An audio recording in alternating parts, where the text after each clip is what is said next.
So the old adage has always been that it is better to own real estate than to rent. But is that true for everyone? Stay tuned to find out.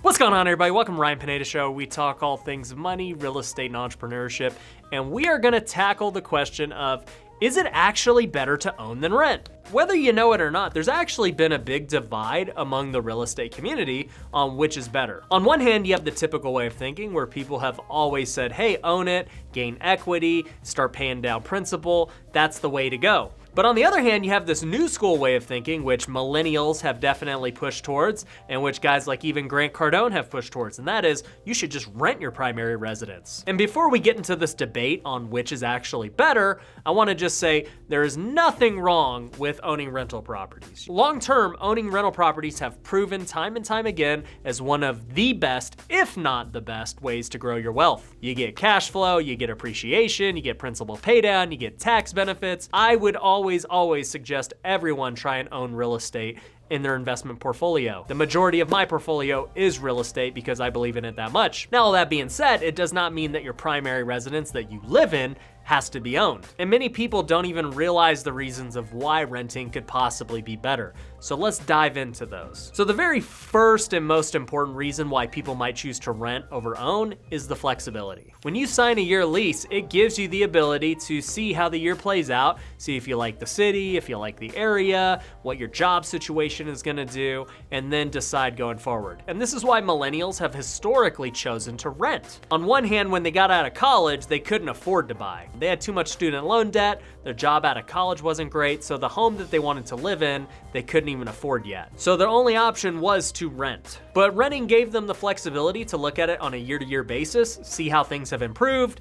Maybe they got a new job, maybe they got a raise, or maybe they decide to move every year or every couple of years just to try out new areas. The flexibility is super important when you're young because you don't really know where your life is headed. I could tell you when I was 21, I had no idea that I'd be doing all of this at 31. When I was 25 and I officially got into real estate investing, I definitely didn't think 6 years down the road I'd be where I'm at. So I do believe there's a lot of merit to having that flexibility year to year deciding what you're gonna do. Another big benefit of renting is that you don't have maintenance. It's all your landlord's responsibility. If the AC breaks, they're gonna have to pay the cost. And as we know with flipping houses, an AC can cost you $5,000, $6,000, $7,000. When your landlord's on the hook for that and you're not, it's a beautiful thing.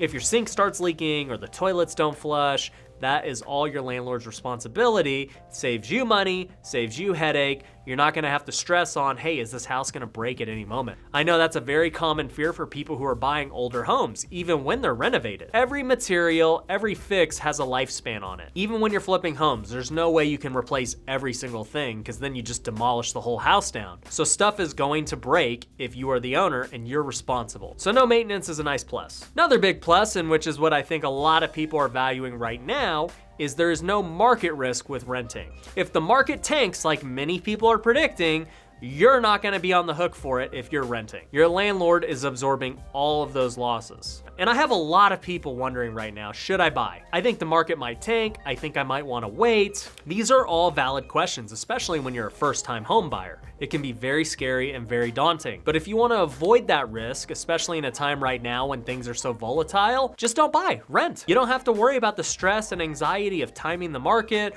or being sure if you're right or wrong or potentially going underwater. Renting lets you avoid all that. Now look, it's not completely risk-free because if the market goes up, now you just missed on the upside. And for all the people who've been thinking there's a market crash for the last 5 years, trust me, I've heard you for the last 10 years actually. They've missed out on a ton of appreciation and a ton of money to be made along the way. So there is risk in that, hey, if I sit on the sidelines, things go up and I miss out, sure, there is that risk. But you're not gonna lose money by sitting on the sidelines and renting. Some people will argue, well, inflation is gonna eat their money away, but that's assuming you're not investing in other things. So if you're one of those people who's really scared of the market and it stresses you out, I would suggest just continue renting. Don't put yourself through that. Another big plus to renting is you could probably rent a much nicer house than you qualify for. Maybe you're a self-employed person who's writing off a ton on your taxes. Maybe you work a cash job so you don't show a ton in taxes. I don't know. But regardless, a lot of times you can rent a much nicer house than what you qualify for. And so you have to ask yourself, what kind of lifestyle do I want to live?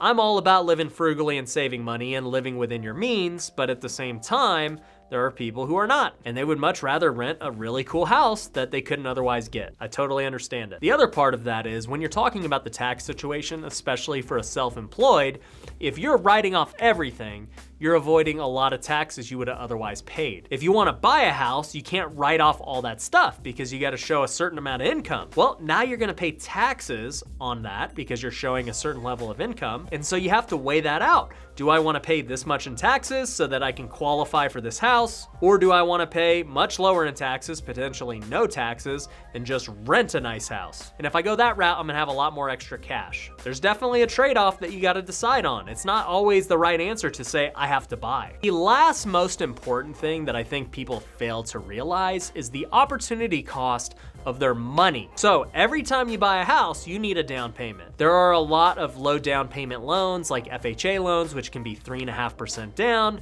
but there are a lot of people who put 20% down on homes. And if you do have that 20% down, you're gonna have to look at the ROI on that. So let's just say you're buying a $400,000 house and putting 20% down. That's $80,000. So you have to go and say, well, is this $80,000 better invested in something else? Could I rent and then go invest this $80,000 in the stock market, in a startup company, in a rental property, whatever it is? What's gonna yield me the best return? Buying a primary residence with 20% down, honestly, is typically not the best use of 20%. I would rather rent and take that cash and flip houses. I would make a lot more money. Now, I understand a lot of people don't have that skill set, or maybe they don't have the time or the knowledge, whatever it is. But even if you take that 20% down and buy a rental property, now you're building cash flow and equity. Maybe you could get a good deal on a rental that you live in. Then you get to maintain the flexibility, no maintenance, and the other things we talked about while still owning real estate and getting the benefits of if the market goes up, the cash flow, the depreciation, and all the cool things that come with having rental properties. And I'll actually give you a great example of this concept. Right now, my office is 5,000 square feet. Many of you on YouTube only see my little studio here, which is a very small portion of it. But when we were looking at moving offices, we had the choice. Do we want to buy or do we want to rent? And if we bought our own space, we were going to have to put 20% down. And there weren't a ton of good deals that I was excited about buying. So I started looking at properties for rent, and we came across this building, and it was a gray shell at the time, meaning that none of it was built out. It was just concrete and bare walls. And we negotiated a deal that was far better than anything we could have bought. We got a low lease rate. They ended up building out this whole thing for us with no money out of our pocket. The build itself was over $250,000 and we didn't pay a single dollar towards the build. They let me customize the layout, my own office, the conference room, the glass, everything. And to even make it a better deal, they gave us 6 months of free rent. And so I weighed the opportunities. Do I try and buy a place, put 20% down, then go put all this money into building it out? Or do I take this lease opportunity where I have no 20% down, I don't have to put any money into fixing it up, it's gonna be completely brand new, and it's right where we want it? And it was a no-brainer to me. I'd much rather have this. And I would not have been able to have this trying to buy, because this 5,000 square feet is in a big giant building. I couldn't afford to buy the big giant building. And so the things we were looking at buying just didn't really make sense in comparison to how good of a deal this was. And we couldn't have bought this type of building. There just wasn't anything else on the market like it. And so we would have had to settle for a smaller space where we spent a lot more money to build it out, and it just wasn't even close when we looked at it at the end of the day. And so even though this is a commercial example, it's the same principle. Do you want to own the primary space where you work or live, or do you want to rent it? Well, I've chose to rent my commercial space and I've chose to own my primary residence. The situation's gonna be different for you as it is for me. It'll depend on how good of deals you have on each side.